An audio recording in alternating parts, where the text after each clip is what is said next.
Mga anak apo, mga followers ko, makinig na naman kayo ngayon. Sino ang nakaimbento sa telepono? Sino nga ba? Ngayon mga anak, pakinggan ninyo. Babasahin ko muna yung kwento niya. Ang pamagat nito, Who Invented the Telephone? Sabi nga, the first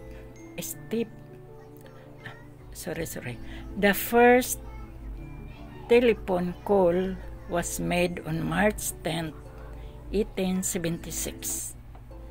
It was very brief. Just Mr. Watson came here. I want you, and it was only from one room to the building to another.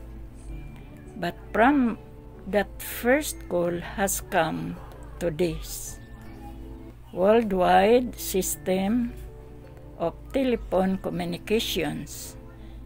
The inventor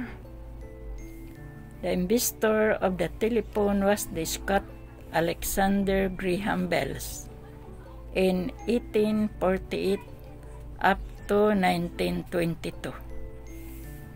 His father took him to Canada as a young man to improve his health, and then moved to Boston and the United States.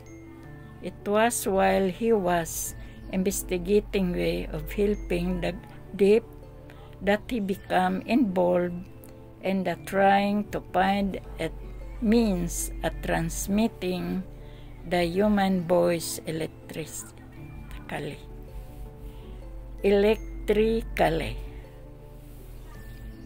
One day, during the experiment, she accidentally spilled some acid on his clothes. He cried out to the assistant Watson, who heard his voice on the telephone receiver in another room. Ito yung kwento niya nung habang nag-imbento pa sila sa telepon. Ngayon, makita natin na itong si Alexander Graham Bell, isa ito ang una nakaimbento ng binanggit na mga pizza, 1847 hanggang 1922. Ang kanyang pinadala siya sa kanyang ama sa Canada habang bata pa siya para mapatibay ang kanyang kalusugan. Tapos sa Boston hanggang United States. Kaya bago ito may nangyari sa kanya. Isang araw, habang nag-eksperimento siya, nagkaroon siya ng aksidente. Natapunan siya ng asido sa kanyang damit. Kaya tumawag siya sa kanyang kasama sa kabilang kwarto. Na doon narinig nila yun sa telepon. Doon nila nasimula na narinig nila yung boses doon sa kabilang kwarto, yung tunog ng telepon. Ito yung simula nila. Kaya, tapos na mangyari, ito na yung nangyari na pinadala na siya sa ibang lugar. Kaya tapos, ang kahulugan kung bakit pinadala siya doon sa mga lugar na yon para maraming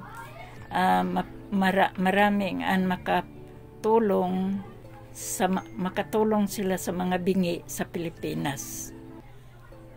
Sabi na nakatuon ang mga ito sa pagpabuti sa kanilang mga pagtaguyod ng mga pantay na karapatan ng mga pangunahing hakbang ng pag-aral ng mga Pilipino.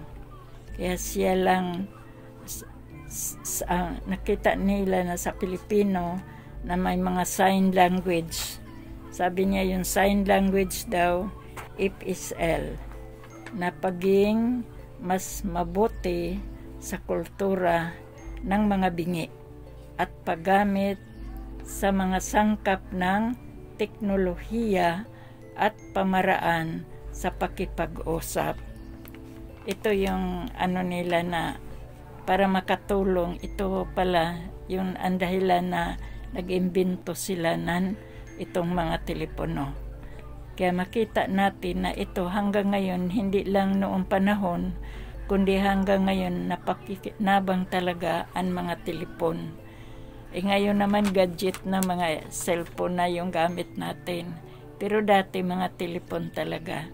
Kaya dito makita natin na kung paano nila na imbento yung mga telepon noon. Kaya salamat tayo sa mga paliwanag nito na malaman natin sino yung nakaimbento sa mga telepono na ito. Kaya salamat sa ating Panginoon din. Pasalamat din tayo na mayroon mga tao na ginamit ng Panginoon na matulungan din tayo, lalo na sa mga pagtawag natin sa ibang mga lugar, sa ating mga kamag-anak o anuman ang ating mga pangailangan, na tayo ay nakatulong ang telepono sa atin. Kaya salamat sa ating mga kwento ngayon na kung paano ni Alexander ginawa ang ng mga telepon, imbento na tayo napakinabang din tayong lahat. Buong mundo na kinabang sa mga telepono na ito. Kaya pasalamat talaga tayo sa Panginoon, kasi kung wala din yung Panginoon, hindi rin itong mga tao magamit, kasi hindi nila yon, wala silang alam kung paano nila maimbento ito. Kaya binigyan sila ng katalinuhan ng Diyos. Kaya salamat sa ating Panginoon, mga anak, apo, salamat sa inyo lahat. Amen.